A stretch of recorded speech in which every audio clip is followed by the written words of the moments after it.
Hi, everyone. Welcome to Spirit Switchboard. I am your host, Kerrilynn and you are listening to us live on the United Public Radio Network and the UFO Paranormal Radio Network, 105.3 and 107.7. So, Happy New Year, everybody. You know, we're starting off the new year. I'm a little stuffy still. I've been sick for the last few weeks, so you're going to have to bear with a little bit of a stuffy nose and raspy throat. I'm really excited about this first episode of 2024. I have Michelle Desrochers joining me today. For those of you who don't know Michelle, this is going to be a fabulous introduction to my friend and colleague. So Michelle has been professionally and actively researching the unexplained and successfully working in media for the past 2 decades, with her area of study focused primarily in the paranormal, specifically on malevolent hauntings and attachments. She is highly versed in many subject matters within her field, and as an extraterrestrial experiencer has expanded her knowledge to include UFO and other areas considered high strangeness. As an international public figure, she is often called upon by the media to advise, create, and consult for television and other related media. She is co-producer to the very popular radio show The Outer Realm, to which she co-hosts with her friend and teammate Amelia Pisano. She has a passion for old world, ancient history, and architecture, to which she is always and continues to excel in. Combined with her love of travel, not only did it lead her on an incredible journey of exploration into locations that she has always dreamed of visiting, but it opened doors to venture into locations that others have been denied access to. She considers herself to be an explorer of all that would be deemed otherworldly, and she credits her multitude of fans with the international community, which she continues to feed her drive for her answers. We just welcoming Michelle to the show now. Hello, Happy New Year. Happy New Year to you too. Thank you. Did this icky miss your house? This icky cold? Oh, yeah. We've been really lucky. Well, That's so good. plus, I mean, if I even so much as get a bit of a scratchy throat, I just like chug back the Manuka honey. I thought for sure the honey didn't do it. Oh no. Vicks on the bottom of my feet didn't do it. No, we're really lucky. Honestly, even last year, the only cold that I got came from like little man decides to just like give me a big kiss, and then I was down for 3 weeks. Oh, thank you for that. Yeah, and honestly, from my granddaughter, she brought it to the house for sure. It's that age bracket. She's 3, so it's what they bring home from daycare and school, right? Oh yeah, it's beautiful. And then we just like suffered. Of course, we don't breeze through it like they do. We're like down for weeks, and they're just like down for hours or days. I know, it was crazy. I mean, you and I are both from Northern Ontario, and I've been thinking about that a lot today when I was thinking about the show and what we were going to talk about. And there are so many intuitive mediums, experiencers from Northern Ontario. Do you can we talk about that? Oh my gosh. Northern Ontario. I mean, for years, I come from a family, of very gifted people. So I was very fortunate to grow up in that environment where I wasn't told not to talk about it. I wasn't told, like, basically, I was encouraged, not discouraged. Oh, that's so good. Yeah, it was a really big thing because I was seeing all kinds of stuff. But because of that, also, my mom had friends who were mediums. So I was introduced into the world of mediums fairly early on. And we would hear about, other mediums and so on. Even though, even as a young adult, I never went for readings or anything like that. But the experiences, there's something about up north. I think it's because things are more quiet, especially back then, without aging myself too much. Back in the day, Right, but we're not, I mean, we're very close in age. And so I don't consider that old. I don't feel aged. No, I don't at either. all, but I don't, yeah. But you know, like we did grow up at a time where it was more quiet. It was quieter. And you would, I found we would just experience more because the population was smaller, especially where you were out. I mean, we were considered to be more of a metropolis, and it really wasn't that much. I know. I know. We would, because I remember being snowed in for days at a time, waiting for the plow to get to us. So it was days at a time that we would be snowed in. But I didn't know if it's that whole northern shore. There's so much energetic. It's powerful. Powerful is always the word that I go back to. It's the rocks, the trees, the water, everything about it just has an energy to it that's. But you spent time in it. I did too. But it was safe back then. Like I remember being 8 or 9 years old and climbing way up to the top of the mountains behind our valley. And I would see wildlife. I would see bears. I remember sitting down, eating an apple, and on the neighboring mountain, like just literally, which wouldn't have been hard to get to for me, was a wolf, a big timber wolf. And it was just sitting there staring at me while I'm eating this apple, you know, and I pitched over, you know, part of the apple when I was done. It's like, it was no big deal. No. You know? And it's just like. It's very different. But I think, I don't, if it's the land, if it's relaxing into it, because breath plays such a big part of it, right? Like connecting into our intuition and trusting. It's that mind body connection. Yes. So the more that we breathe and relax, the more we can hear and feel how you climb a mountain. You sure breathing hard. yeah. Connecting. full breath for sure. Oh yeah. Oh yeah, for sure. I am connected. Yeah. But it does. It helps us relax into it for sure. It does. And you know what? You really, I don't know about, I'm sure you were, because your way, there would have been like many of them, but I could connect easily to like elementals. You were aware of their presence, you know, like earth spirits, like they were everywhere. And I also think because of the large indigenous community throughout the North, the belief system was different. We're just more relaxed about things, you know, and I have that, you know, also like in our lineage, and like we're just taught not to be weird about things like that. It was a natural thing to be around. Yeah. That we're interconnected with everything. The land, the animals, everything, all of it. Yes. Yeah. So my grandfather was intuitive as well too. And I that wasn't ingrained in me though. Like it wasn't something that was a part of my growing up. It was something that we talked about more when I kind of came out of the closet. So it was, you know, I'm sort of the one that's right charging forward and saying, let's all talk about this because it's been in the family for generations. Oh yeah. I was always told, like, even though I was encouraged within my family, I was always told that it's kind of like a family secret. You really just shouldn't talk to other people about it. Why not?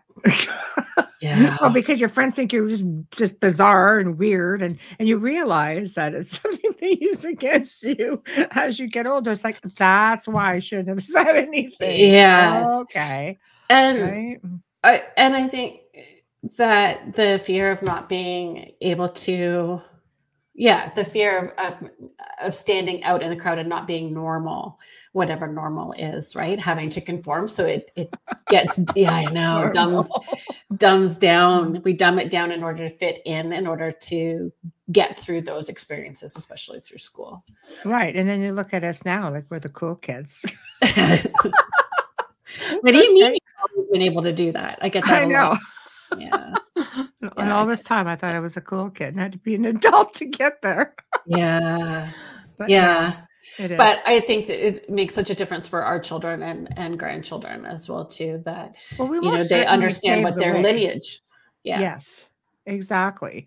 I think we just paved the way. I remember, my grandfather, my mom's father, extensively speaking to my mom and, my aunts and uncles about the family abilities, and they were quite, comfortable with it.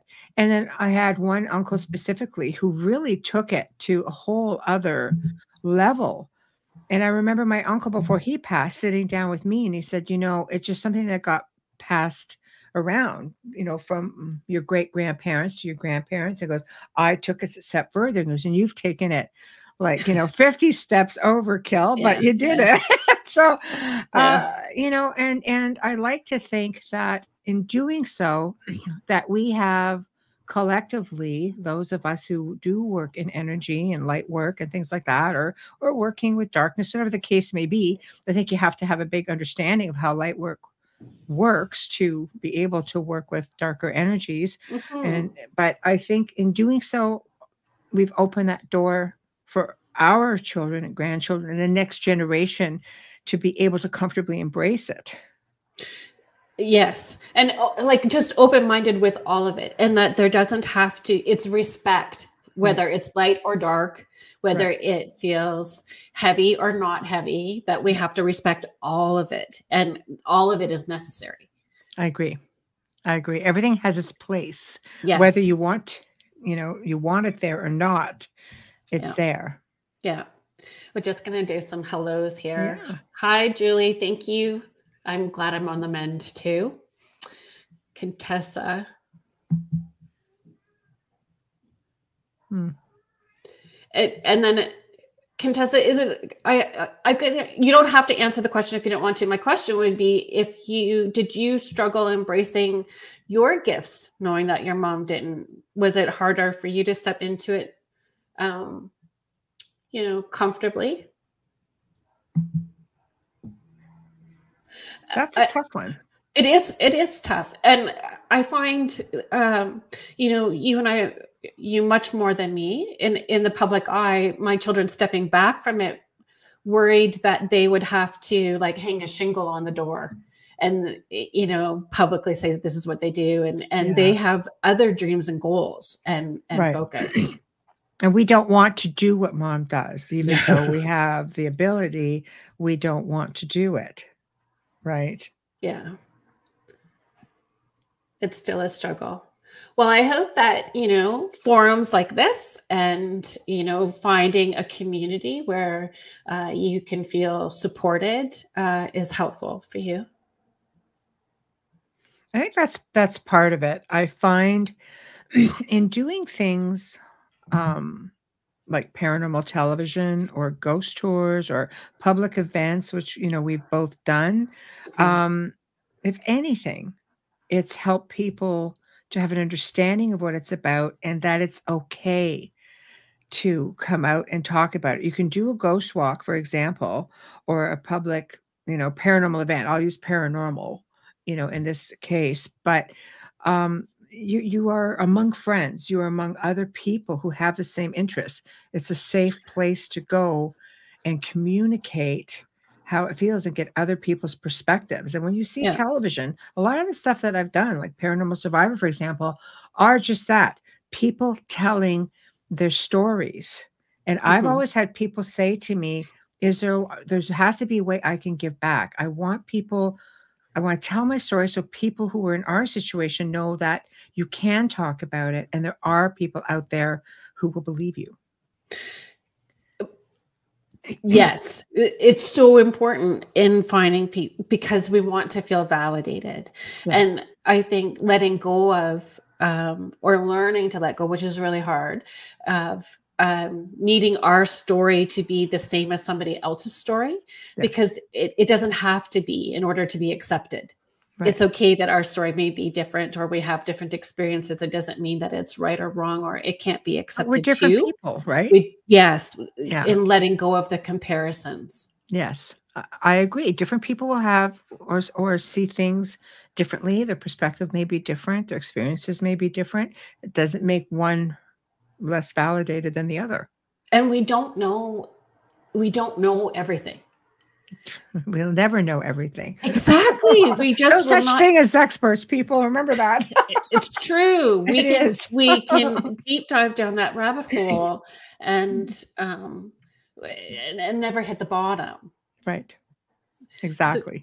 Jennifer is just saying my grandma read tea leaves. I loved when she would do that for me. I love that as well. That's a really probably one of the more original forms of mediumship and sharing mediumship is tea leaves. I think that's great. That's what my great grandfather used to do. So See? yeah. Yeah. So I found a newspaper article about him reading tea leaves, and there's this cute little. He was tall, slender German fellow with big, thick glasses and a heavy mustache, and he's just sitting there with his cutie little teacup. Reading. Yeah, it was so brilliant. That's great, though. Yeah, me too. But I mean, it often confused me as to why my family didn't necessarily want to embrace that, you know, for me. So I think, you know, helping,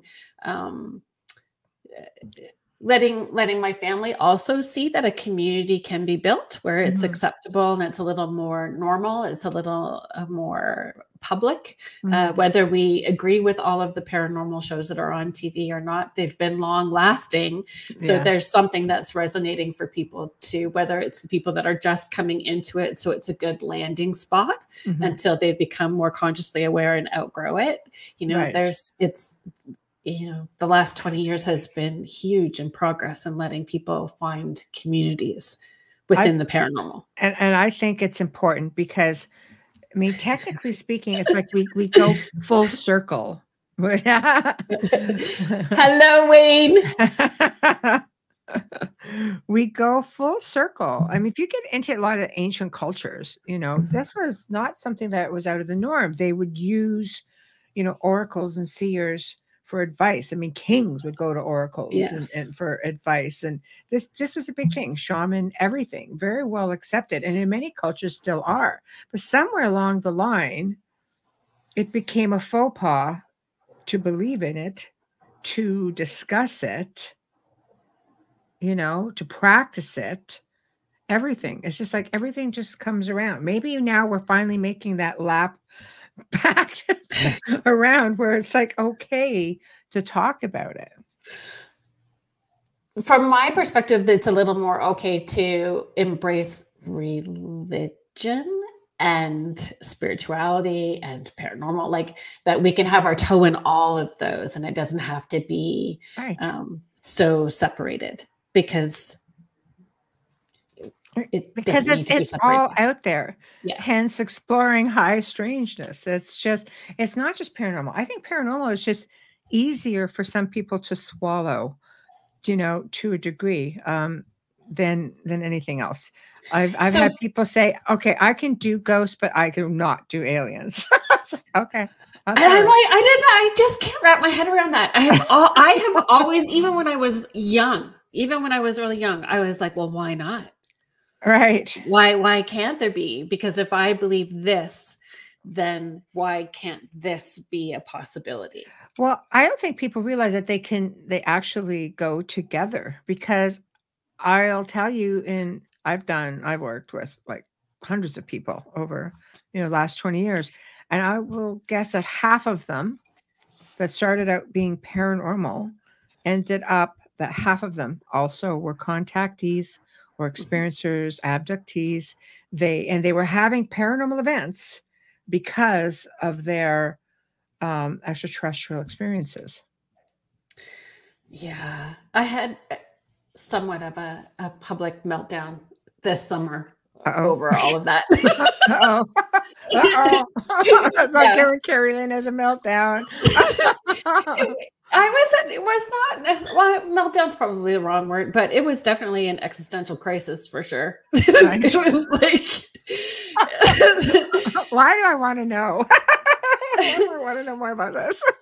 It was, I think, I really do believe that, I mean, you were definitely how this podcast all started for me, right? You were the one that said, why don't you have a show? Come on, let's do this. I know. And I'll help you out. Yeah, come and play. Can Kerrilynn come out and play? And I feel, you know, everything happens in divine timing with a divine reason. And all of those little and big experiences that I had led me to this moment. And in having guests, certain, and then researching for guests certainly got triggered, and memories came right to the surface that we're having to process as far as alien contact. That's how it happened for me. Yeah. But that's how it happens, right? You start thinking back and you realize, wait a minute, what was that experience really? Exactly. Yeah. And then it just goes from there. So we're just gonna get hi, Allie. Thank you for joining us. Diane, Adrian, thank you for making it here. I just want to pop this up from Wayne as well too. Because ghosts were once human, and so we can relate to that idea, and even if we don't fully understand it. However, when you introduce aliens, it's difficult because that takes out the human. Yeah. Takes you out of the human box. I can see that. I can see that for sure. So when you hit your head in the basement, Wayne, divine purpose could be stay focused on your work, stay grounded in your body. No, we can always find a way to twist it. I know. He hits his head and goes, thanks. Looking up. Who are you thanking? Do you want to share that? Read it for our audio listeners? Yes, thank you. Contessa's just sharing, growing up, I never wanted friends over because of some of the weekly rituals my dad would do, sprinkling holy water in the rooms, burning frankincense on Fridays to clear out the bad energy from the week. My friends wouldn't understand any of that, but the adult me now wouldn't care what they thought. Right. I agree. Some of those traditions would seem a little bit obscure for people, but I mean, it makes, to me, I would look at your dad as being really wise. Yeah, exactly. And understanding that it's important, right? Understanding how we protect our energy, clear our energy, stay grounded in our energy, whether we understood it back then or not. Yes. Adrian is just sharing many humans were once alien too. Well, you've had a lot of hybrids. We were talking about that on our show last night. Were you talking about hybrids last night on your show? Well, we were kind of, yes. And we had a wonderful guest on. He's a wonderful person, wonderful speaker. And he wrote a book called The Final Nephilim. And we talked about, how Nephilim were essentially hybrids.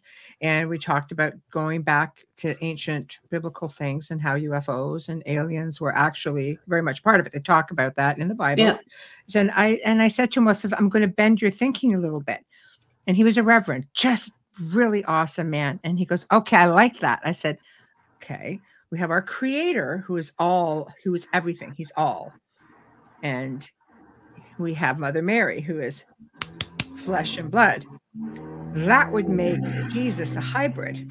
And he looked at me and he thought about it and he went, yes, it would. Thank you. It's not necessarily a bad thing, but when you have this divine, this energy, all that is, this is coming together, and he goes, yes, that's that would be right. Thank you. So yeah, I mean, it on different levels. So when Adrian says many humans were once alien too, I'm thinking pretty much many, yeah, at least hybrids. Can we define high strangeness? I think high strangeness for me, for many, just in research in general, it just shows a blend of things. It's bringing together things that may go from, taking in a little bit of science, a little bit of historical stuff. Then you've got high strangeness, which is things like extraterrestrials, like paranormal, and Wayne. And it's just a mix of things that maybe are not so easily explained. Cryptozoology, we know that, that there are, we talked about that a little bit last night. We know that there are creatures here, animals here, other beings that may or may not have originated here, that just seem like out of this world. Or maybe they were just here for a really long time. Maybe they're using portals. Maybe they're, whatever it is, it leaves a question mark. Yeah. And it's out there. I've had remote viewers say, I saw a dragon. I want to see a freaking dragon. Have you not yet? But you've seen things that I haven't seen, but I have definitely seen a dragon. Gargoyles. These are gargoyles. All things that I've seen gargoyles around you. you're not wrong. A story not for public ears, but yes, I definitely do that. Yeah. Yeah. Several of them. Yes. So yeah. So you see, there are definitely, that is high strangeness.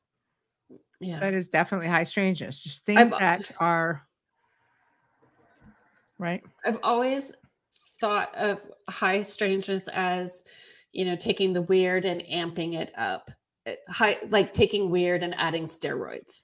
It's like when it's like extra. Supercharged. It's supercharged weirdness. Yes. And yeah. I like that. The stories that you tell at the very end of the campfire. Yes. Late at or night. Throughout the whole night.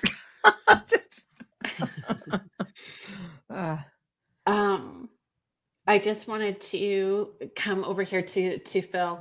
Yeah. I'll put both of these up. So Phil's wife, Jen, was actually the winner of the 12 Days of Giving spot that I had put up.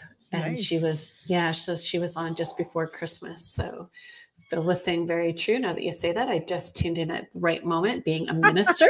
Welcome. Your comment, Michelle, about Mary, God, and Jesus made me think as a minister. Thank you. Well, thank you. I mean, there's not really, any other way. It's not trying to be disrespectful in the statement, but I mean, when we look at a crossbreed of something, that's pretty much what you would call them, right? A hybrid. And I don't know, we have, human female with a very otherworldly, all encompassing. I mean, unless somebody else had, come out with another idea with it, as to what you would call them, it doesn't diminish the fact of the belief that, no, it's the Son of God. Yeah, but who is God? He is all. He is, like, I mean, pretty darn exceptional hybrid, but right? But hybrid nonetheless. Waiting for the comments. I know. I love you all. I love you all. But this is part of why we have the discussions, right? Is like being open-minded. That was really well received with it. So, if that's any consolation, Kerrilynn. Oh no, I'm not. I'm not worried about it at all. I just like having the conversation and looking at things from a different perspective, and that's why we have these conversations, right? Is just being able to see from a different perspective. And we've not all had experiences. We've not all had that opportunity to have the conversations. Yes. Yes. Phil, good for you, Phil. Ooh, love to hear the feedback. Phil is just saying, I'm going to ask this question with some clergy colleagues on Monday. I love that whole perspective. But that's essentially at the end of the day, when you're dealing in high strangeness, it's a lot of perspective and perceptions, and it's nothing definitive. No. I think sometimes we have to have a very impactful experience for us. It's almost jolting. We have to be jolted into, and now we're in the middle of it. So you just embrace it all and have to roll with it, learn to roll with it. I agree. Open-minded is a really good thing. So Contessa's just saying, so aside from seeing spirits, you have also seen dragons and aliens and other beings of sorts. Yes. Yes and yes. Yes, yes. Yes. Aliens especially. Yeah. We're just going to check. Yes. Hit the checklist to all of that. All of the above. And of sorts, sort of, I would think would, because there's some things I don't know what they were. I think interdimensional. I think things come in and out. This planet is littered with portals, natural vortexes, ley lines. Ley lines have been the highway of the dead, right? They just shoot that energy out, and what comes Stratford, Ontario, Burlington, right? Is Burlington on? Is it at intersection? City Hall intersection. We used to have people from City Hall come on tours, and they would tell us the most incredible stories. And we had someone there say, the ley lines had crossed, and they would just have, she goes, we would look out at any given time, certain times of the year, especially, you could look out sometimes and just see a spirit walking by. But she goes, one time there were a group of us on lunch, and we were looking out the window down to the courtyard and saw all these people in period clothing and horses and buggies all within the courtyard. I'm just like, what? Was that an imprint though? It could be, but there, a lot of things are just moving about, having their business. Could it be an imprint? Yeah, it definitely could. Or just a layer over top where they're having their own experience over top of our experience. Anything is possible. That's just it. There's a lot of people have captured some phenomenal photographs there, and they all seem to be from a whole other time. Interesting. Yeah. Downtown Guelph. Oh, another one. Yeah, downtown Guelph for sure. I can't even explain it, but it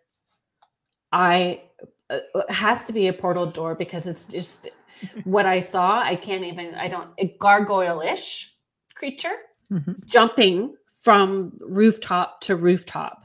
And I was not on drugs, nor was I drinking. So that we're making sure that we're clear with all of that. Yeah. Oh, yeah. Well, there's a lot of theories with those too. I mean, you just have to think of Spring-Heeled Jack. And there have been a lot of people who have, especially Dundas, Ontario. I've had at least 2 reports from Dundas, Ontario, where there was something, especially in the wintertime, that was springing atop rooftops, and then they would jump into the snow, and they were hoof prints. Goat man? Spring-Heeled Jack? Looks like little impish things. Right? There's some high strangeness for you. Yeah. That doesn't scare me. Then I just start looking more.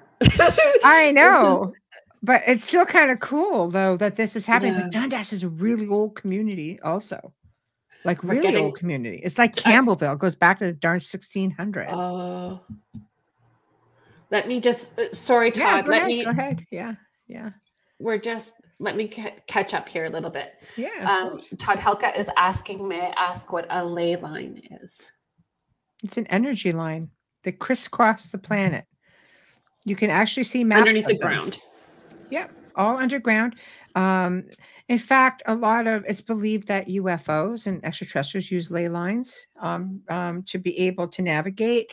There are a lot of, well, most ancient places were built over top of ley lines, and places where there's natural vortexes, because of the energy that's there, that they were able to either, harness for meditation or for portals, or all of these, a lot of ancient sites like Stonehenge, for example. Go back to Tepe, you have the pyramids all over the world. In fact, these are all power spots. And many of the churches went on as they amalgamated all of these ancient, civilizations that they conquered, or, whatever. And they would go ahead and build their churches over top of that. So the ancients knew where all of these powerful places were. Laura Ash Arnold is just saying Sedona is palpable there.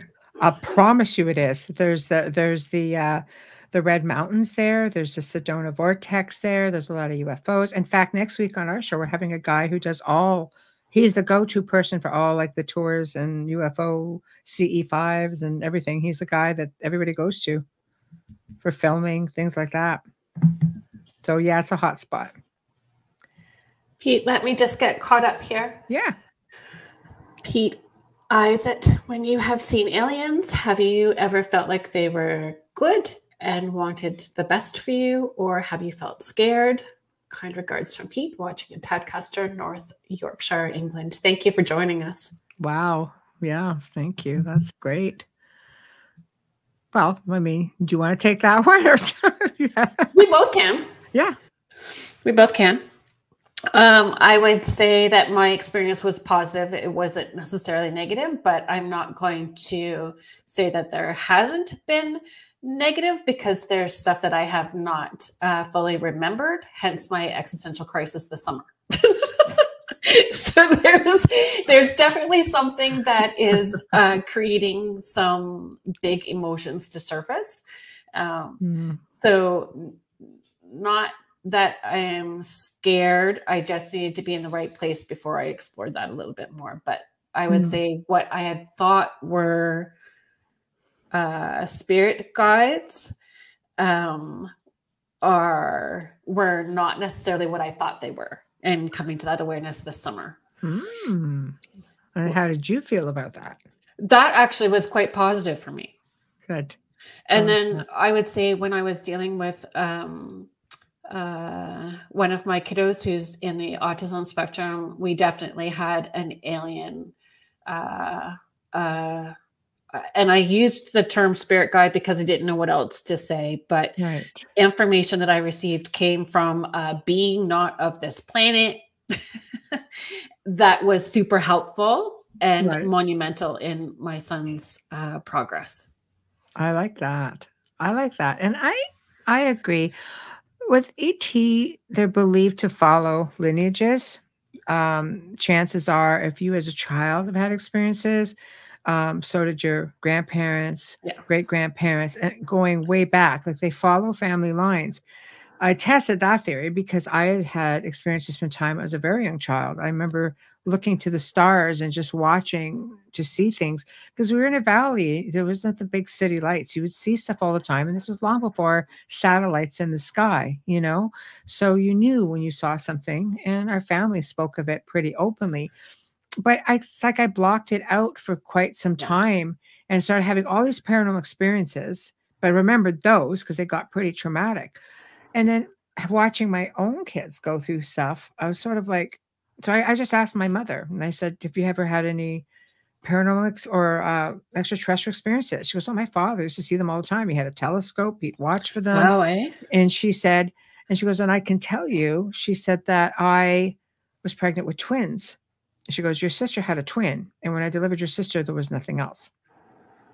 And I thought, did my sister eat her twin? I don't know. One of those things, you know, that happens sometimes.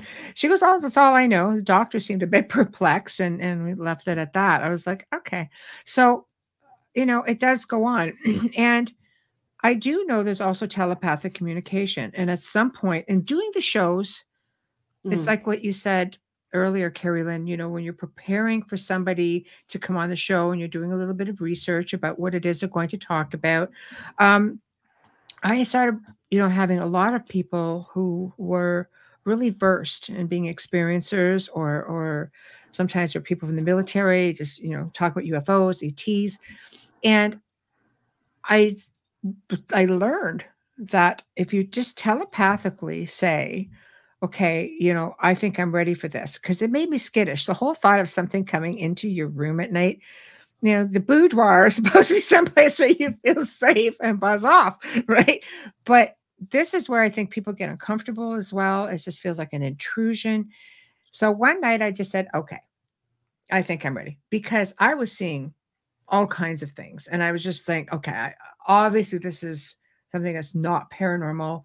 I was getting downloads because I was being shown images. I would write everything down just so I had a timeline.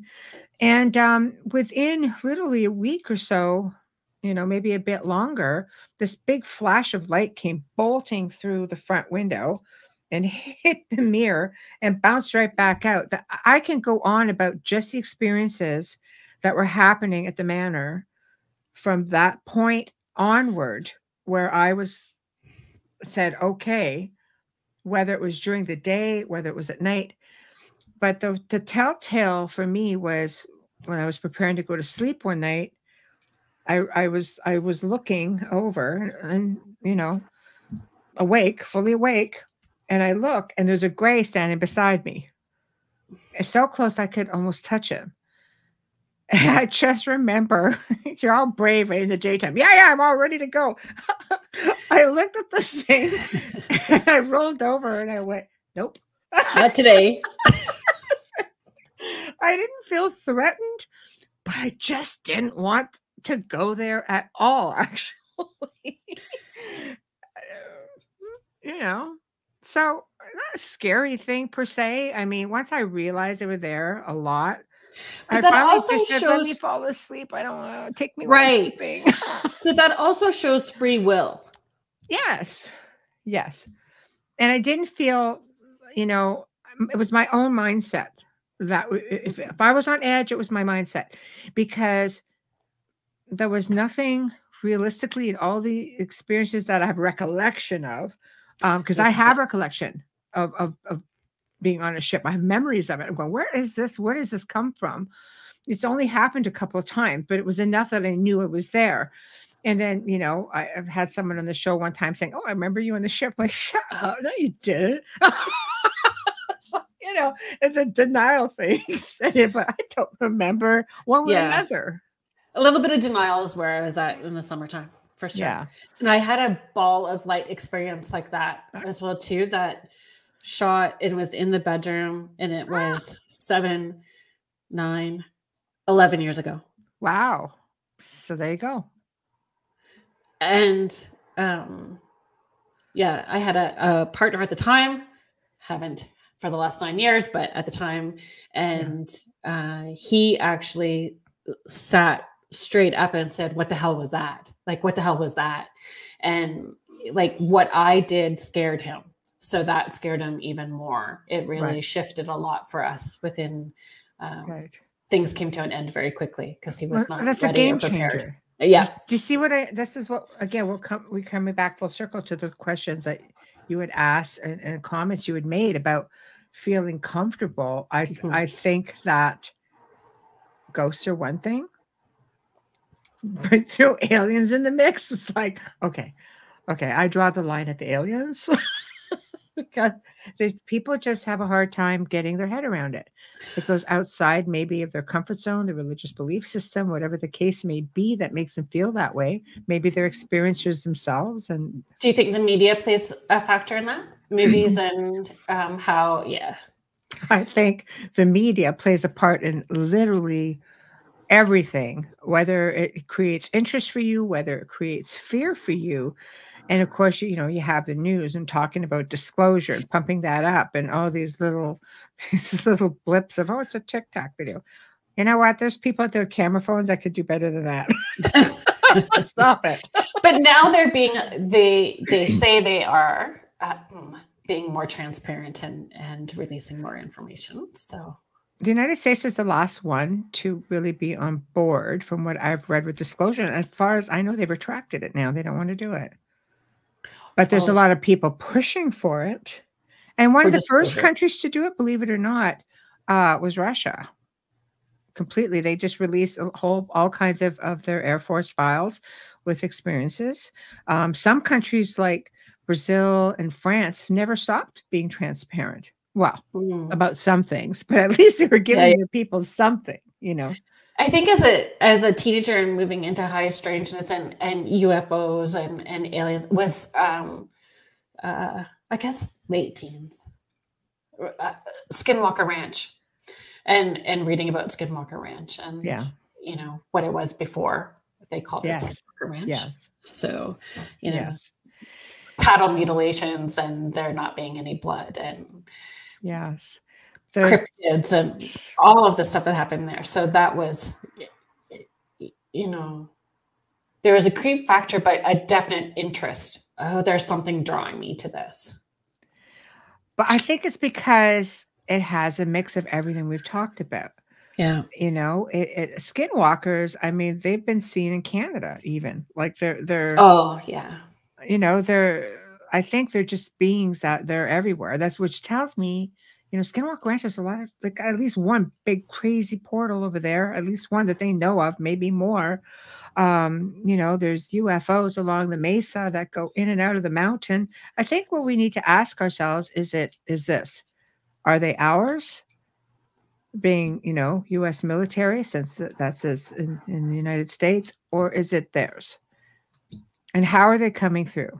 I typically think that there's a lot of beings that have been here the whole time. Exactly. And dimensional doorways, you know, Yes. whether it's, I just feel there's a dimensional doorway there somewhere. Absolutely. And what's underground? All the magnetic issues that are going on. You know, I know that there have been some RVs that have said that there's a ship there. So yeah, I kind of feel there's a ship there, but I see. I kind of feel that there's a ship there. Yeah. I'll say it out loud. I'm now on the record. It's going to be in the archives forever. I know. Kerrilynn didn't say that. But I have been places. Have you investigated places? I have investigated places where when you stand with a compass that it cannot find a true north. Yeah. Like it just spins in a circle like crazy. There's something magnetic that is tossing it sideways. Yeah, for sure. I mean, you always have to look at, I love a compass. You know, they call the compass the poor man's EMF detector.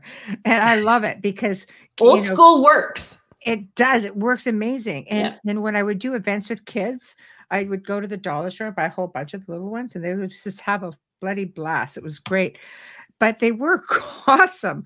And it's just a matter of being aware of your environment, the same thing as you would with any other EMF sort of detector. Watch you're not near power lines, large rocks, for example, mountains, you know, if you know, power boxes, anything. I mean, if you're standing in the middle of a room and there's nothing there that could be obstructing, and the thing's just going wild, you have to think, okay, what did I just walk into, or what is coming near me to create this?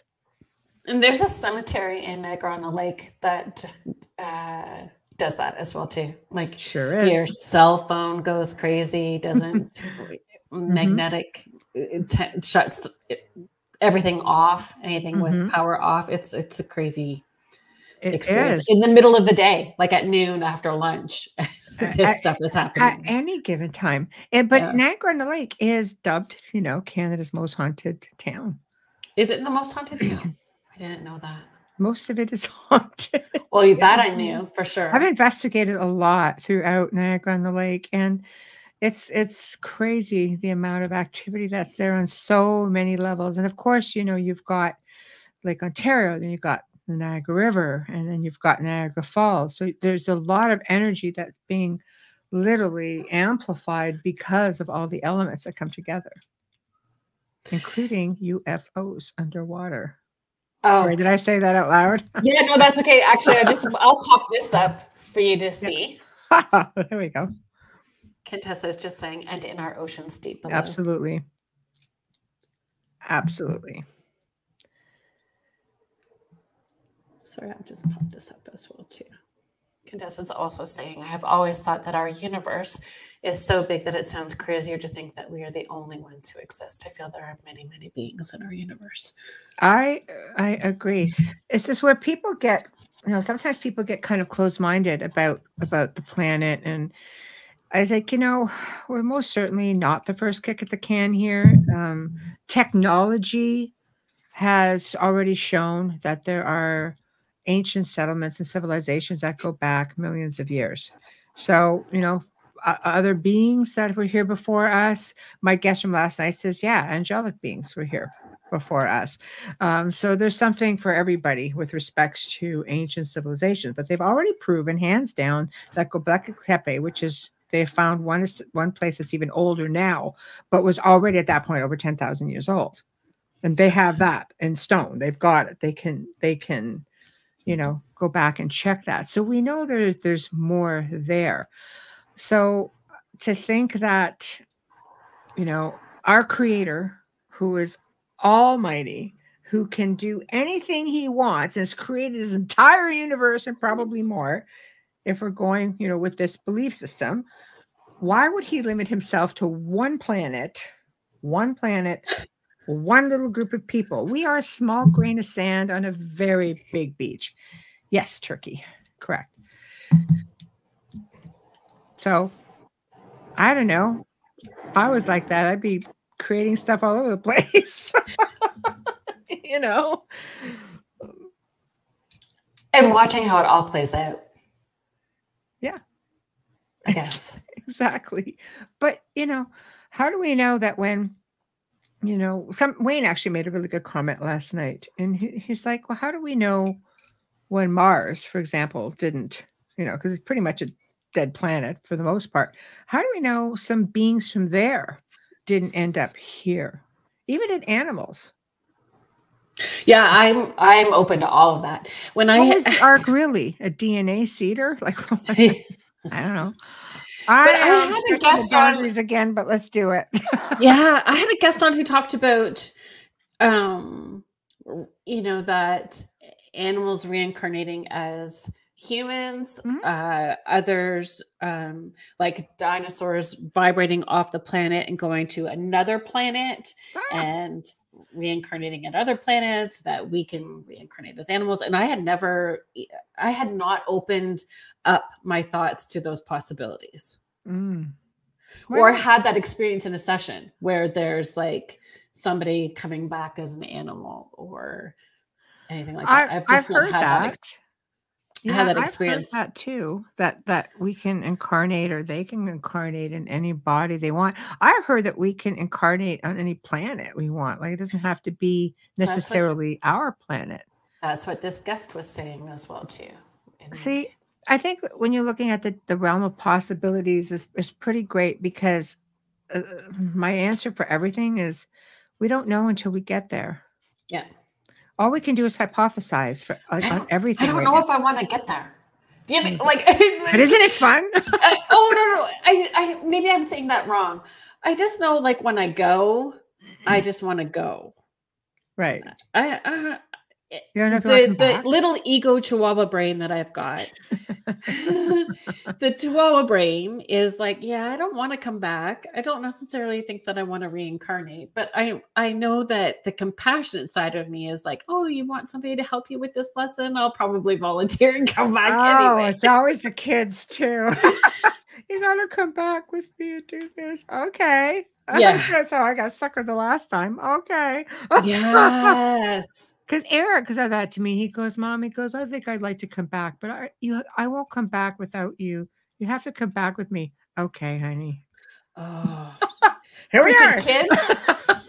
I know my oldest, he said to me when he was 4 that he remembered me, but when I was his other mummy. Oh, see, that's kind of biggie, but cool. Yeah, he talked about it quite a bit. And that he can remember that. Oh, he has said some very wild things for sure. He has said some wild things. All of them have for sure. But he definitely, and I remember once we were living in New Brunswick at the time, and we were driving from Oromocto into Fredericton, and the boys were 4 and 3. And my oldest says, "You don't have to be sad when we die." I'm like, okay. Yeah. Are you having this conversation? It's like, we'll just go back to be with God. And I was not a God person. Church, don't even know where that was coming from. And he's like, you know, Ryan and I were friends in heaven before we came here, and we decided that we were going to be brothers, and we chose you to be our mom. Like, right. Oh my goodness. Lovely though. Oh, I do too, but I was like, yeah. What kind of mom do I need to be to support this? You know? Like, right. We get pushed into remembering who we are so that we can support them. Yes. I wish I could have more recollection on my own. Like I've worked with so many gifted people through the last couple of decades, and you know, I've had regressionary stuff done and that go way, way, way back, you know, as well as more recent times. And, you know, my daughter and I was just like, oh no, you know, she was your mother last time. That explains everything. Right. I think that my daughter was too. And yes, I did cord cutting with her, and I was very vocal. We are doing cord cutting right now for all times that you were my mother, for all times that you were your sibling's mother. Right.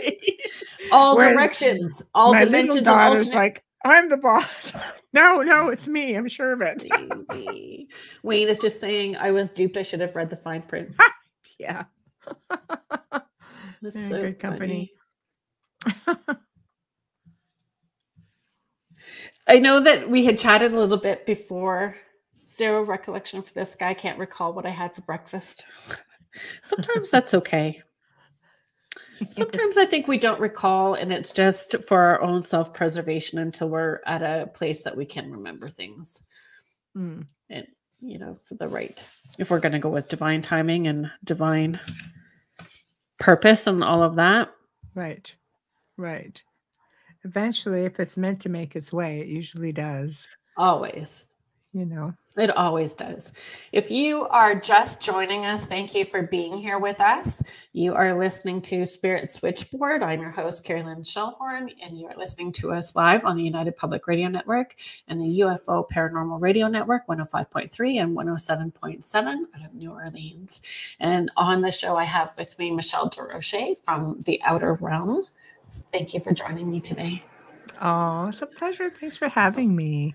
I is super appreciative. I have to be honest. I was like, this is the first day that out of like the last 3 weeks where I've really felt somewhat healthy. So I was so glad to be hanging out with a friend tonight. And I love it. I knew we'd have fun because we have fun whenever we talk. So yeah, I know originally I had when we were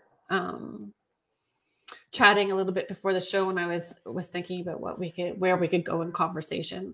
And talking about high strangeness was the high strangeness and how it gets introduced to us through media, through movies and television, and even for the little ones where it starts in animated movies. I don't know. Did you watch Gargoyles? Did you see Gargoyles? I love Gargoyles. It was so good. I watched it as an adult with my kids. Yes, me too. And Avatar. Yeah, I love Avatar. I'm a cartoon fiend. I love cartoons. So Wayne, you're here participating in the conversation. So we could also talk about Hotel Transylvania. Oh my God. I own both those movies. Because they're just fun. I love them. They are fun. And oh my gosh, they have everything is in there. You've got Frankenstein, you've got werewolves, you've got vampires, you've got, everything. What's not to love? I think it's great. Contessa's just saying, me too, cartoons are great. And I think it's a way of introducing that folklore into mainstream and slowly, yes, pulling out some truth about that high strangeness. I agree with you. I think that they start off really young, but let's face it, even as adults, we can watch cartoons and go, yeah, I could see that being a thing. Well, they have to gear some of it to adults to stay through the whole movie with the kids, right? There has to be a thread for the adults. Well, I'm going to use one example. Do you remember Fern Gully? Okay. Yes. Like the whole construction thing, and you had the fairies just trying to save the forest. Do you know? Here's a perfect example of introducing folklore, high strangeness with. This would be like Norse or Norwegian folklore. Do you know when they were building a highway? I think it was Scandinavia, Norway, somewhere like that. They actually had to halt putting this highway in because there was a big tree in the middle. And do you know that allegedly, this was in the newspapers out there, that gnomes were becoming a problem for the construction crew, and eventually the highway went like this around the tree. Yeah. So I don't know. Right there, I think is a really good example of how, this is a folklore thing. This is something that exists, and people see fairies all the time. And here's an example of, an entire country. Yeah. Who does that? It's just stop the whole construction of this highway until we reach a deal with these gnomes. And that's also like municipal government. Like it's government saying that this highway needs to be redirected for this reason. Right? You would do it for an endangered species, but gnomes. So I don't know. You know, I think a lot of movies and different shows of the nature, you know, especially cartoons, starting off really young, because you could get away with more in a cartoon, right? Because especially if you're just trying to ease people into it, even adults, you could get away with it in a cartoon more so than anywhere else to ease people into it. Cindy's just saying even Paw Patrol, the pups all had crystals to give them their powers. I've not watched Paw Patrol, I have to say. Oh, yeah. The kids, they love it. The little ones. Lily's, when she started watching, she's 3, that's my granddaughter. So when she was watching TV and stuff, she was watching musicals. Like Hamilton was her favorite. At 6 months, she would watch Hamilton and rock, and it still is something that she's interested in. But now it's different. And definitely things like Halloween, the scary creatures, anything like that don't scare her at all. But anything that has to do with magical anything, she is all over it. That's her old soul in her. I think she just comes from a time where that was all acceptable stuff. I believe that magic is buried deep within us. There are people who still call themselves magicians, and there are people who study esoteric knowledge, which is from the old mystery schools. There's stuff out there that we can't even fathom that talk about all of these type of beings. Well, and again, how much does media play into the fear factor in magic and the fear factor in accepting that as part of who we are naturally? I tell people that all the time, that you need to be okay about conjuring and doing spells or anything like that, because it's our intention and where we're putting our energy, and understanding that our thoughts, words, deeds, and actions matter. And so giving it a direction in a positive way so that it's not stewing within us as well too. So we don't overthink. So finding those positive ways, just so we're clear. I think you said the key word though. It's intention. Intention. Everything is intention. Yes. Yes.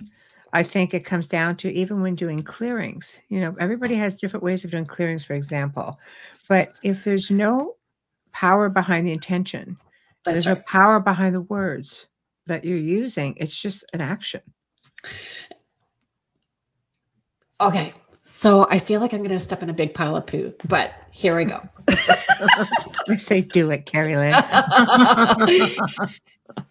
It just opens up a bigger conversation when we're talking about clearing, because if somebody could go in and clear a space out, but if there are people or the surrounding people are doing other things, it just adds more energy that would have to be cleared again. Right. So, I mean, it's always such a big. It's not it's never a one-time thing. It's a way of life. In my opinion, I contest his father. Yes, exactly. Exactly. That's exactly what it is. But he believes in what he's doing. Yes. People who, when I'm clearing my space, I mean business, and I put out that intention. And I think that's important. Otherwise, it's an action. You know, people who I've worked with through the years, I'm just like, okay, you know, start cleansing, do it this way. Say what you mean what you say, follow through. It's really quite simple. Follow through. Really quite simple. But I think television and movies have opened up doorways. When you're looking at a lot of these horror movies, for example, you know, I'll use the Conjuring series, based on, a lot of these shows are based on real life events and really embellished, because in the end, all they want are the ratings. I mean, there's no point making a movie if you're not going to get ratings, you're not going to make money. It costs a lot of money to make a movie. So people, I think, go into situations having big expectations. Oh, yeah. And then they go into a place, you're like, there's nothing here. I'm not even having an experience. It doesn't just happen like that, right? Yeah. But Yeah, I see that frequently too. What people's expectations are. yeah, Yes, because you know what we see can be grossly exaggerated. exactly. Right. And Hi, so Michael. so it's an expectation. I think that's what media creates, and it generates fear. People like to be scared. A lot of people really love that fear factor. They like that, those shock type of Mm. horror movies. I personally am just like, "Oh, who's falling down this time?" Yeah. You're running through the forest. You can almost predict who it's going to be, you know. Oh yeah, yeah. But So and then you laugh. Like for me, the fear shifts really quick to laughing. Like oh, yeah, I end up laughing out of it. yeah, But yeah, I was so, you know, when we were preparing and we were talking about high strangeness, and I had tossed this idea at you about talking about movies and folklore and high strangeness in movies and how they can take something that mm-hmm. has story and popping it in. And so vampires was one. So Wayne, I was thinking about you as well too. So like Yes, Hotel Transylvania, yes, and What We Do in the Shadows. We had talked about that yes. just before as well too. So But you see, that takes a different edge. That it some of the does. things that you're mentioning are actually lighthearted, which Yeah. is kind of cool too. And I lean towards that. Like in Hellboy. Right. Oh boy. Hellboy. First Yeah. one, not the second one. Yeah. The first one. But Yeah. I mean at creatures and interdimensional beings and Yes. gnomes and pixies. And we can go to Harry Potter as well too. I mean, it doesn't matter. But Yeah. yeah, the tooth fairies, you know. Tooth fairies. I mean, if we go back, okay, so there's a lot of different movies out there. Let's use fairies, for example. And Fairies were fairies is the nasty. key. Yes.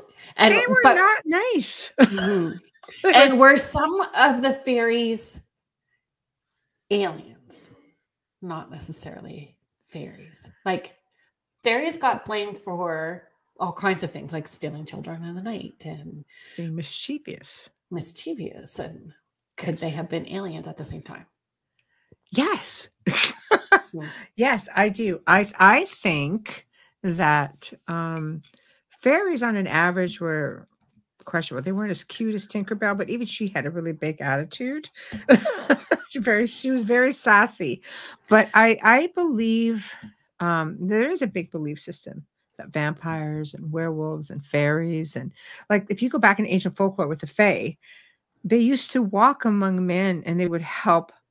They were known to be able to help. The Druids believed that they would help people. You know, they weren't, but they also could be really aggressive. So the thing is that people, the point I'm trying to make is people were used to seeing them back in the day, Yeah. 2,000, 3,000 years ago. People were used to seeing them. They were just another race of individuals that were said to go underground. And when the church, of course, had come in, they moved them underground literally, and they just started convincing people that they were evil. You don't work with them. That's how the whole story of Hellboy starts. See, that's how the whole movie is, that they got pushed underground, didn't want to be underground anymore. See, right there. Have you seen Carnival Row? Yes. Right, same idea. Fairies being pushed underground. They had to hide their wings. Dan Beeman is just asking about mermaids. I think it's the same idea. I think mer people on an average have come from the dark depths of our waters and our oceans. I think there's a lot there that we haven't explored. And there's a lot of, I'll just say this, there's a lot of crafts that come out of the water. Yes, there are. Right? So. Wayne is just saying what the church could control or destroy, they made fun of. What they could, made fun of and minimized it. Well, they amalgamated also, though, a lot of the cultural stuff and made it their own as well. They would just tweak it to be more along the line of their belief system.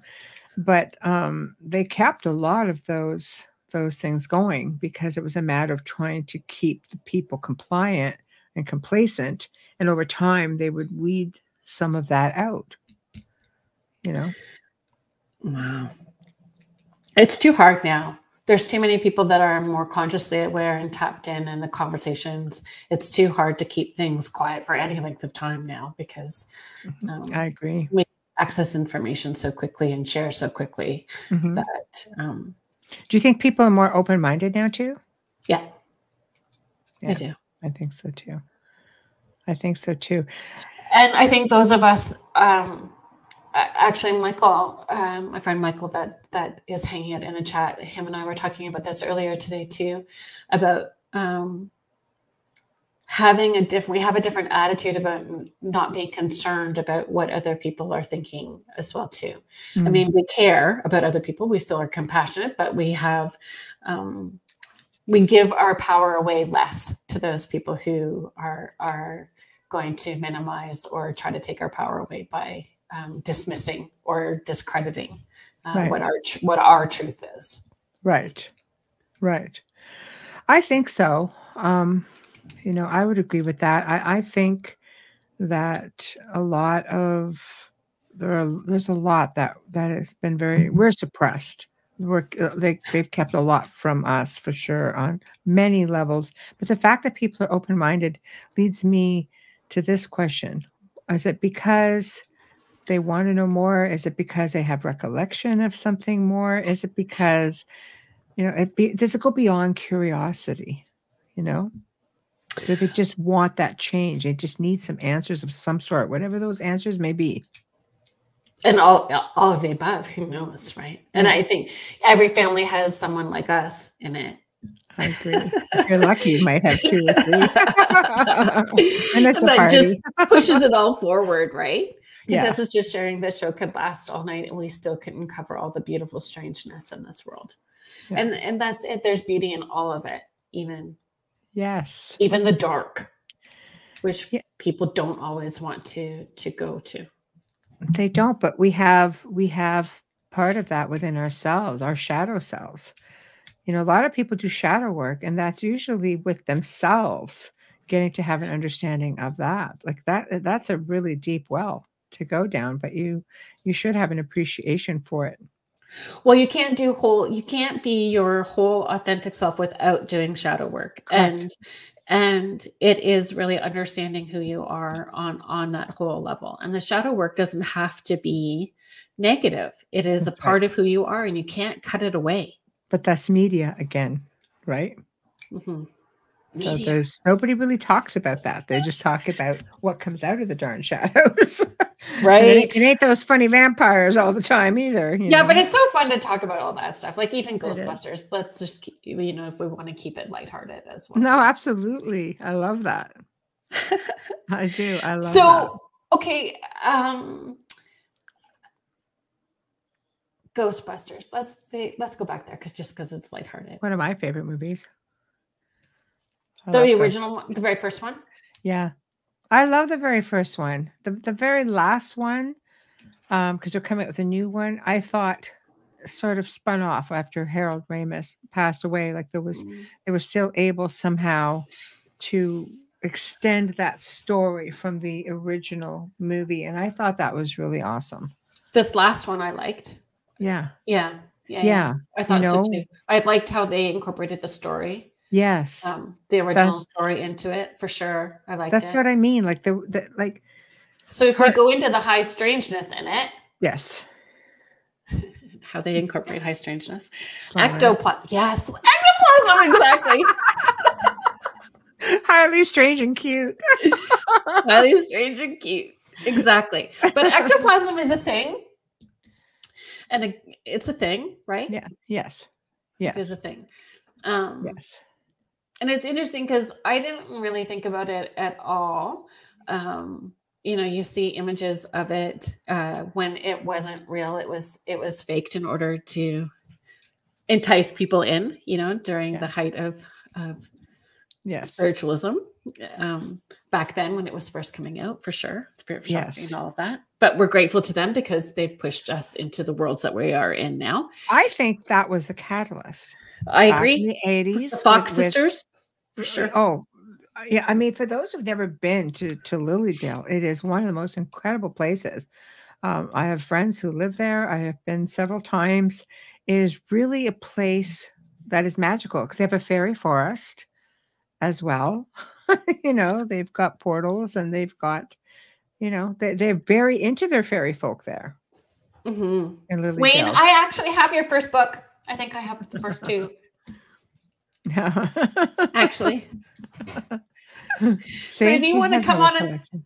yeah, you can come on and we can talk vampires sometime. There we go. I'm But- down. I'm down for that.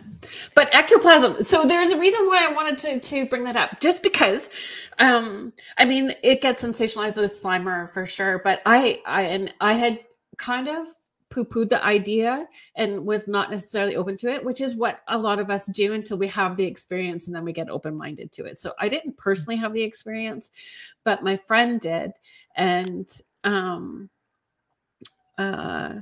she sent me, she'd come actually for a reading. It's how I met her originally, like a very long time ago, maybe 12 years ago or so. And the very first time, and so she brought a picture, and the picture was of her fireplace. And I was going to send it to you, and I didn't. So I'm going to try to see if you can see it. But she had this fireplace, and her granddaughter was spending the night with her. And her granddaughter wanted to sleep on the couch and have this little fireplace to fall asleep with. And then she shut it off, went to bed, gets up in the morning, turns it on. So it's going. She's watching a YouTube video about the lesser banishing ritual on YouTube as she's drinking her coffee and not thinking, you know, she said she didn't originally start off with that. It just sort of like landed, you know, you start watching one video and something else pops up and then something else pops up, kind of thing. And that's where she landed. And then she went out to check on her granddaughter, and the fireplace had this black slime all over it. Wow. Okay, Yeah, that's wiggy. See. Oh, what the heck is that? Wow. Yeah. That is very interesting. Interesting, right? That is. Yeah. And when she touched it, what did it feel like? Like, was it because goo? We use the word goo. Goo. Okay. Yes, like oily. Yeah. That. Yeah. One thing I've learned in this amazing universe of ours is that anything is possible, and that's what makes it paranormal. That's what makes it highly strange. Strange. Because you don't always have an explanation for it. Or there could be 5 different explanations because 5 different people have had 5 different types of experiences. Right. Okay. See? There's no one expert. That's kind of how I feel about it. Yeah, it's true. No, it's true. But that's something else. As media puts labels on everything. And you can't label everything. You can't. Well, you know? Does that happen in order to make it comfortable and easily, like, more acceptable for people if there's a label to it? I think people like structure of some sort. I think you have buzzwords, easy to remember. If it's labeled, then it's accepted, maybe. I call it stink eye tight butt. God. What kind of label is that? Who's in charge of making the labels up anyway? Yeah. No, thank you. Do Yeah. ghosts fart? We're talking Pardon? about. Do ghosts fart?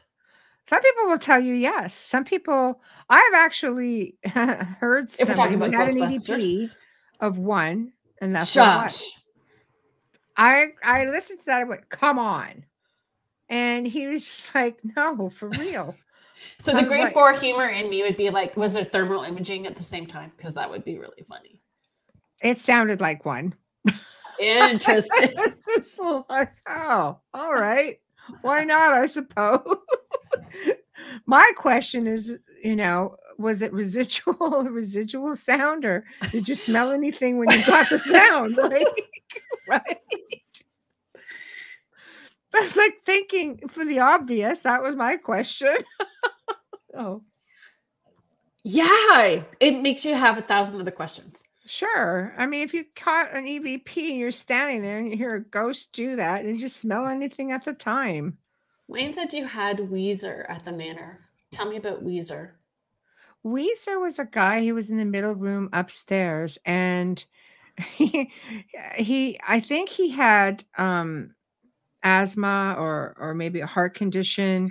I remember investigating initially, and we caught him breathing in the EVP, and he was sounded like he was gasping for air, and he was playing and touching the recorder because you could hear something with it.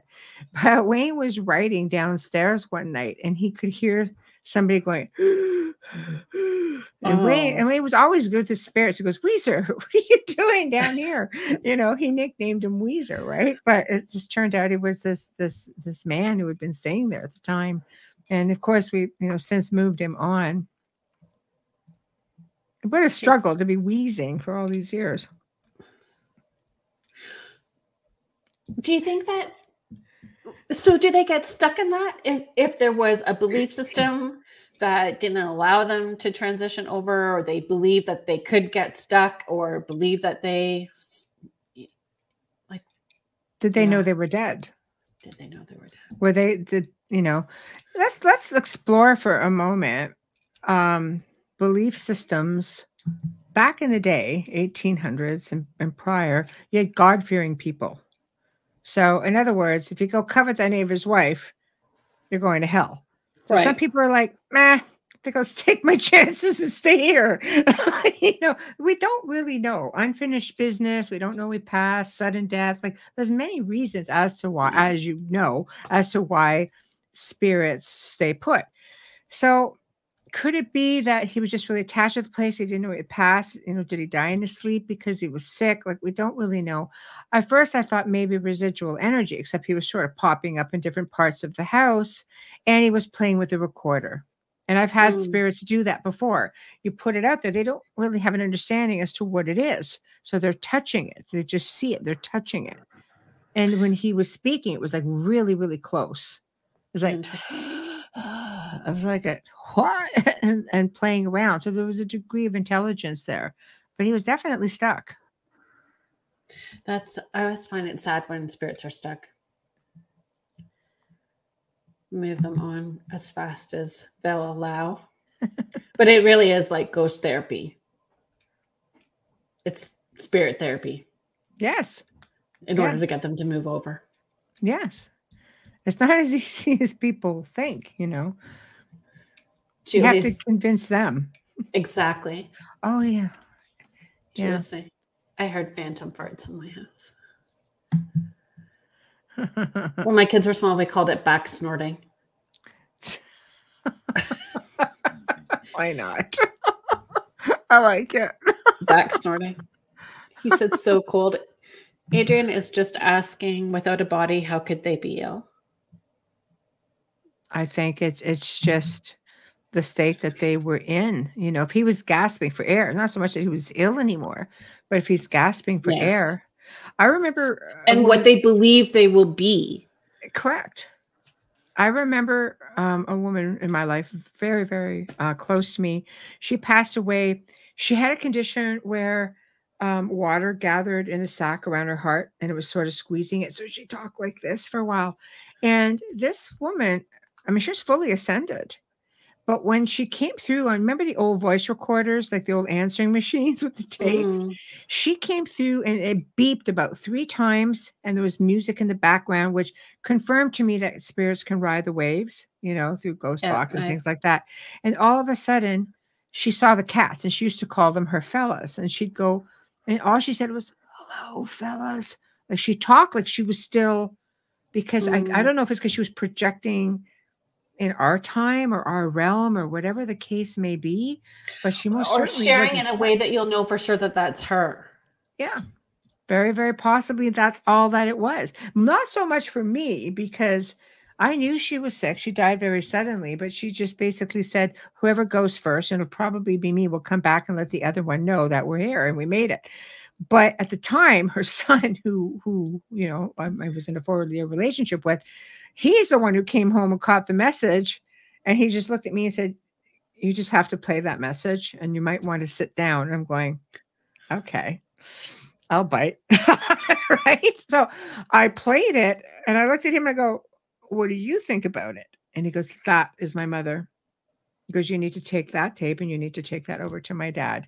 And as soon as he heard it, he validated, that's Margie. That's, yeah. So I think it was more for them, because I would have believed it regardless, right? That's what Adrian is just sharing as well too. But we were saying maybe they imitate their last state of Very being possible. in order to be recognized. Just a valid theory for sure. Mm-hmm. Cheryl is just sharing, I had spirits in my last house when I sold my house the day I left. I opened my front door and I said, everybody out. I was afraid they would bother the new owners. Oh, did they listen? That'd be a curiosity. Well, I guess you didn't hear from the new owners. So it's all good. Right? But they're going to go where this little light of mine is. So if they're not being heard, they're going to go to the next light as well too, or just amp up until they are heard. Right. Yes. I believe that as well. She said some did. Adrian's just sharing, spirits do give clues. They play charades as well. Yes, they do. Yes, they do. Wayne is just sharing, Michelle had dark spirits call her house. Yep, they're all in recording. We've had some play music. We've had been all Didn't Adriana as well too?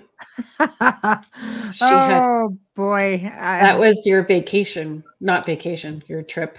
Yeah, that's when we were all in Romania, and yeah, that's a whole other show. But yeah, somebody got a little sassy and got followed home. We always razz her about it. So I never had problems. And I wasn't sassy. The one time she gets spicy, and then look what happens, right? I know. Like, why is it you have a problem? I don't have a problem. I was not salty over there. But I think if you're going to get sassy, then know how to correct it, or at least have somebody in your friend circle, right?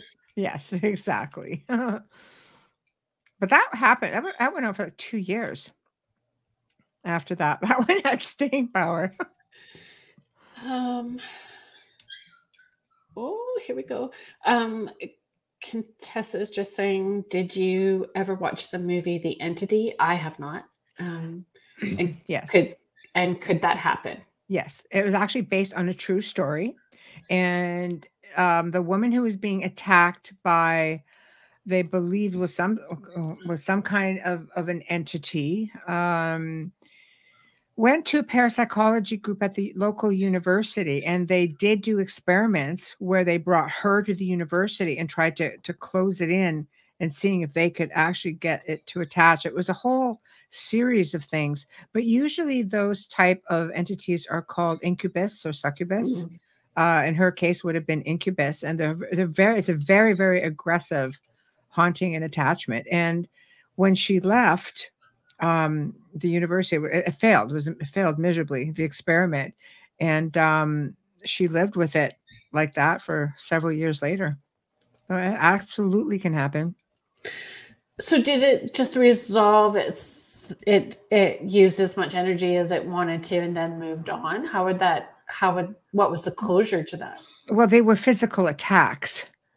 So what an incubus does, it will attack a woman. Like, right, I understand that, but for that woman, how was their closure? I don't know that it was closure. There was just no more answers at the time. With respects to anybody coming to her aid. So gotcha. I think it became lesser and lesser over time. It wasn't because this would happen in front of her children. Like there was no rhyme or reason. It would just happen. And over time, it became less and less.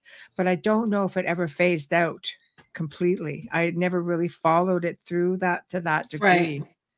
Yeah. Right. If you haven't seen it, Kerrilynn, you should see it. It's really, Yeah, it's an eye opener. I will look It's it an up. old movie, like probably back from the 70s or 80s, I think.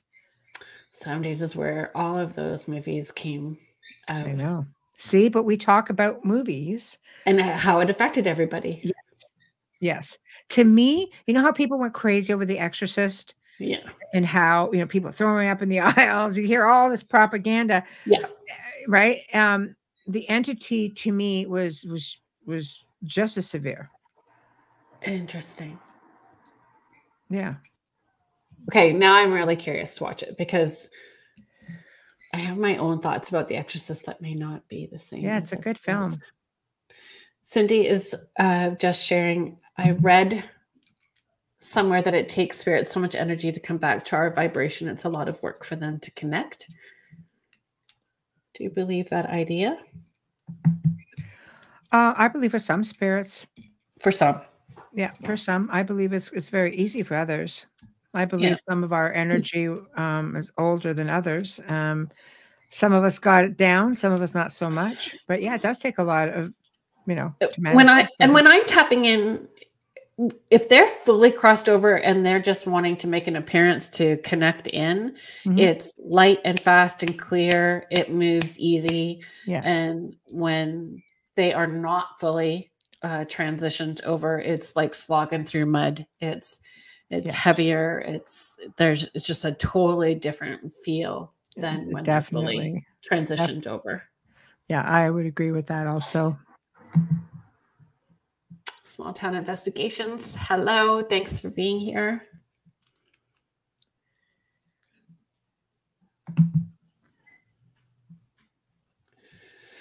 Cheryl is saying some of them crossed over, had one that breaks things like picture frames and light fixtures. Is there anything else though that goes with that?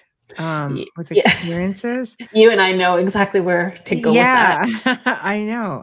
I mean, you know, I've researched ghosts and hauntings for a couple of decades, and sometimes, you know, is it because it's fear driven, or is it because, you know, we have a lot going on in our lives?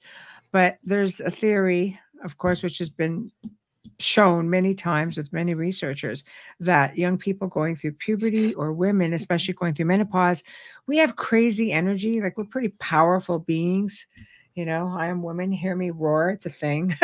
So it's a real thing.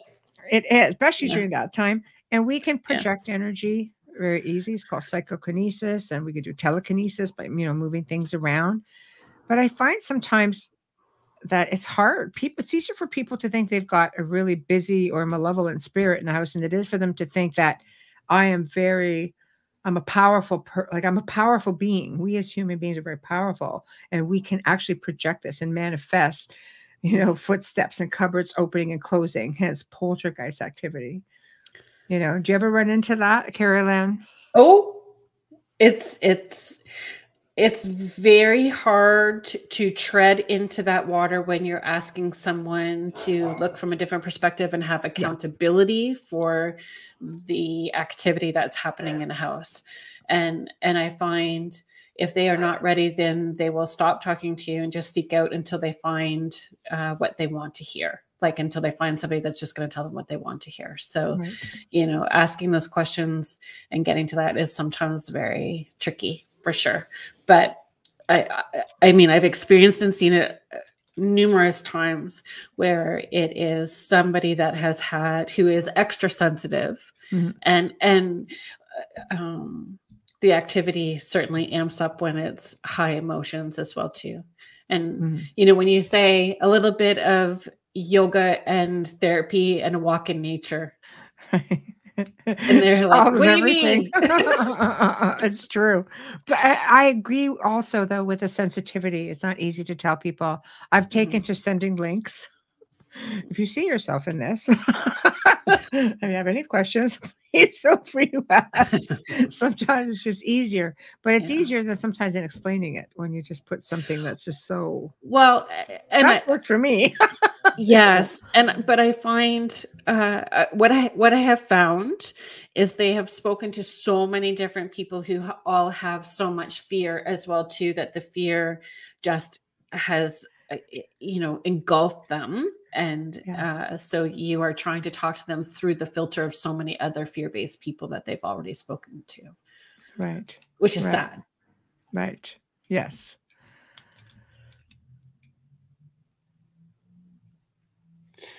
Sorry, we're just going to. Hi, Julie.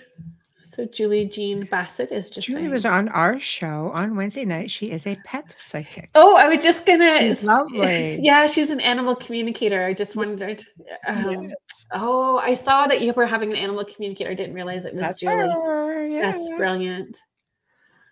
And she's working. Shaman, did she not just finish? Julie, you just finished doing a shaman practitioner course as well too. Yeah. I think she's got one coming up in March, I think, don't you, Julie? Yeah. Sorry, there was something. Oh, this is where I was. Sorry. Cadessa was just saying, is that what this is? Over 15, all the powers come out. And I actually think it's mid-30s. I think that it starts around mid-30s to early 40s. I think that a lot of different changes are happening at that point, and things start happening then. I think it starts with some people, like as children, young girl, they never lose it. And it just keeps hyping up as they go through their waves. Yes. Well, I would say even like it dulls down in order to feel okay and get through the school. And then at those hormonal points, then it amps up. And personally, that was what happened for me personally as well too. Oh, yeah. Cheryl was saying the activity was in the old house. Now I've lived here 7 years and 2 things have happened. Oh. So there you go. Certified shamanic practitioner. Thank you, Julie, for putting all the proper words in my mouth for me, because I was tongue twister right there. Say that 3 times. I am still cold, flu, foggy brained a little bit.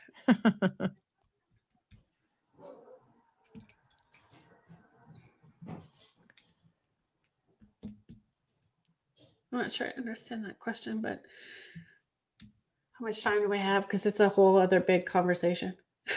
Yeah.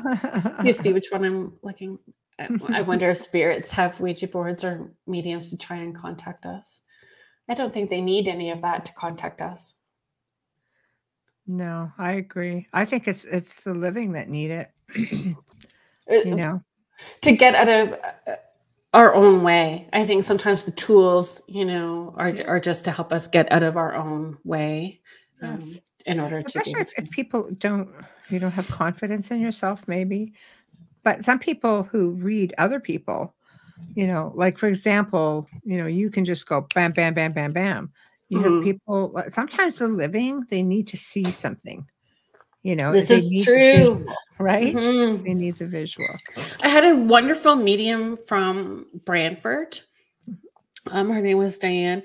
And she was doing readings at like a psychic fair. So I don't want to necessarily go into the big conversation about those either, but I do believe that for myself personally, it was a brilliant start in order to get there fast, to hook in fast, to deliver the messages quick and not do the fluff, get into all the fluff. Right. So it was a brilliant start for me. And I met her at one of those, and she was doing readings in sand. Like play stand, just plates of play sand, and you would put your hand on it. And I heard about that. And she's twisting it and reading it. And I went over to her and I said, "Can you teach me how to do that?" And which was probably pretty bold, but that's, I always look at everything like a little kid.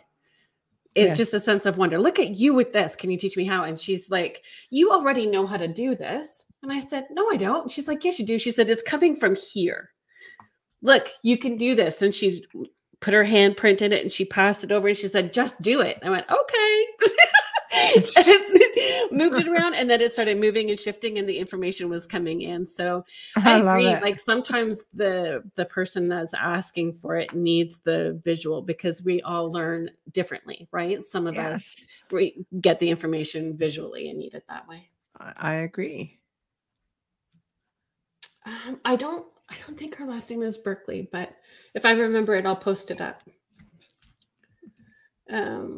Adrian is just saying I've met spirits who have more seasoned escorts, friends and family that have gone before them.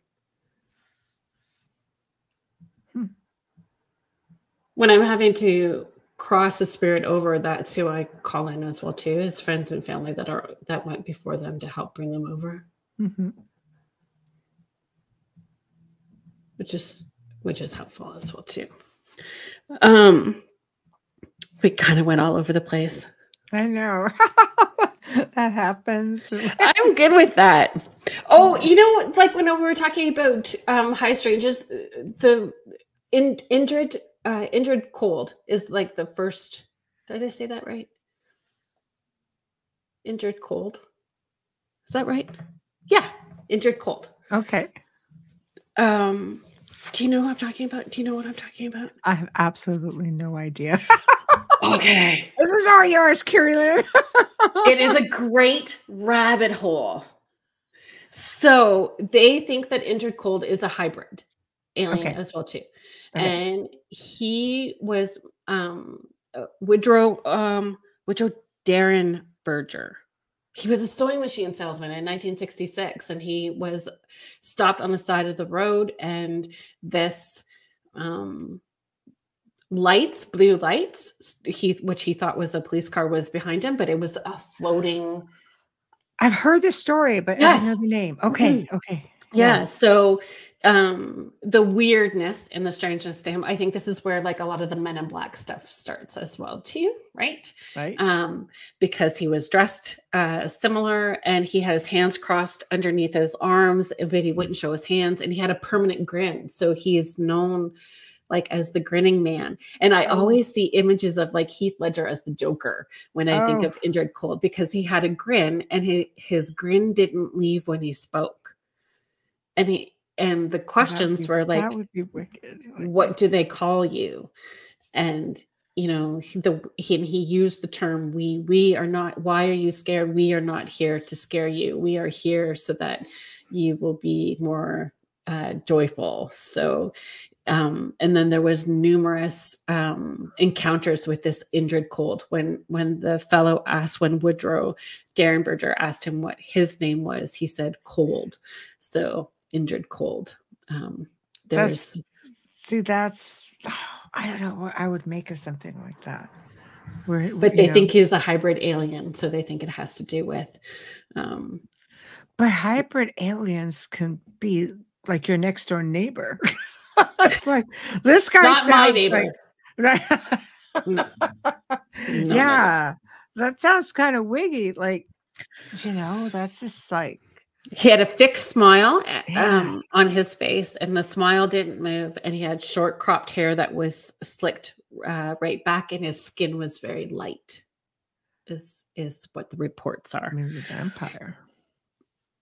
I don't know, but there was more than one report, and it was in the 1960s, right at the height of all of the UFO kind of stuff. Oh, see, right there. I love high strangeness stuff. I love all of these crazy beings that people see. People have seen vampires for real. The Count Saint Germain. This traces goes back to way like in the 1400s, all the way up until the 80s, where they believe he was in, you know, when he was in New Orleans. The same face, he never aged. Oh, see, and you know, Joe will tell all kinds of stories that there are places in New Orleans where people see like vampires. So do we manifest it because we believe in it so much? Are we putting that energy into it that we are creating it because we like all collectively? Yes. Yeah, like a tulpa, like Slenderman. Yes. Right? Slenderman, the whole idea of Slenderman was put together in a chat room, and all of a sudden there started being sightings of Slenderman all over the place. And the chat rooms would give him characteristics. All of a sudden the sightings, he started manifesting certain characteristics. So let's go a step further. Santa.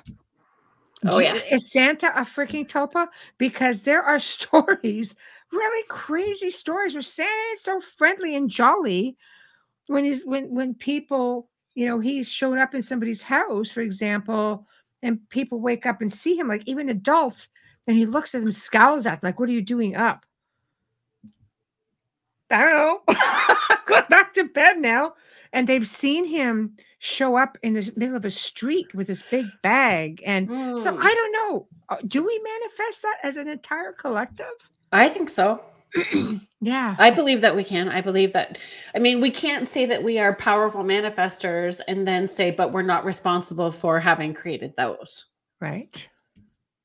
I agree. Comes back to accountability as well too. That's why I am always like it when my thoughts go in a not nice place. I'm like, clear, cancel, and delete. Thank you very much.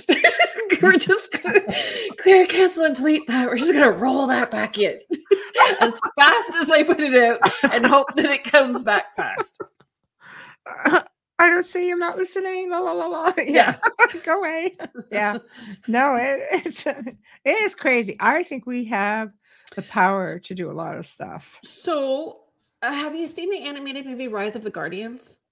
Yes. I love that movie so very much. But again, that's about belief.